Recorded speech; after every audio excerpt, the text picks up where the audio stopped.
Dari hasil survei tahun 2020 di Rumah Sakit Khusus Dadi Provinsi Sulawesi Selatan, jumlah pasien yang dirawat sebanyak 13.292 orang mengalami gangguan kejiwaan. Nona A adalah seorang mahasiswi tingkat akhir dari salah satu universitas ternama di kotanya. Dia baru saja keluar dari rumah sakit jiwa 1 minggu yang lalu dan rutin mengonsumsi obat yang diberikan. Setelah banyak pertimbangan yang berkecamuk dalam dirinya, ia memberanikan diri untuk keluar dari rumah dan ingin bersosialisasi kembali dengan orang-orang sekitarnya.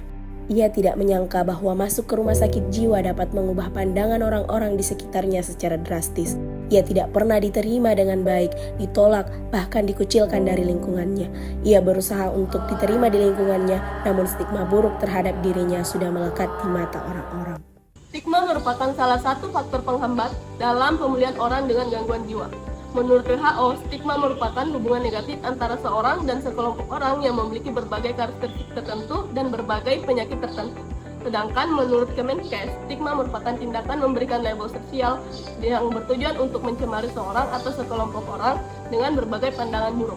Menurut Firmansyah tahun 2022, masyarakat beranggapan bahwa orang dengan gangguan jiwa harus mendapatkan perawatan yang memadai dan juga perlu mendapatkan pelayanan kesehatan jiwa tetapi bukan di lingkungan mereka. Deklarasi Universal Hak-Hak Asasi Manusia Pasal 25 ayat 1 menjelaskan bahwa setiap orang berhak atas ikat hidup yang memadai untuk kesehatan dan kesejahteraan dirinya dan keluarganya. Serta Pasal 148 ayat 1 Undang-Undang Kesehatan menjelaskan bahwa penderita gangguan jiwa mempunyai hak yang sama sebagai warga negara. Lantas, masih haruskah kita tidak memanusiakan manusia dengan selalu memberikan stigma negatif kepada mereka? Gimana sih solusinya? Stop stigma dan bantu mereka pulih dengan P. Perhatikan ucapan kita kepada mereka dengan tidak menyebut mereka orang gila. Menyebut pasien gangguan jiwa dengan sebutan gila, sinting, dan lain sebagainya merupakan salah satu bentuk diskriminatif. Upayakan memberikan dukungan dan ajak mereka membuka diri. Hal ini merupakan cara lain untuk menghindari stigma dengan terlibat langsung dalam grup atau kelompok dengan gangguan jiwa. Jika ada sahabat, keluarga, kerabat yang memiliki gangguan jiwa, jangan takut untuk membuka diri. Bicarakan bahwa kondisi gangguan jiwa tidak akan mengganggu kehidupan sehari-hari mereka jika mendapatkan penanganan dan pengobatan yang tepat. lindungi mereka, karena mereka sakit bukan keinginan sendiri.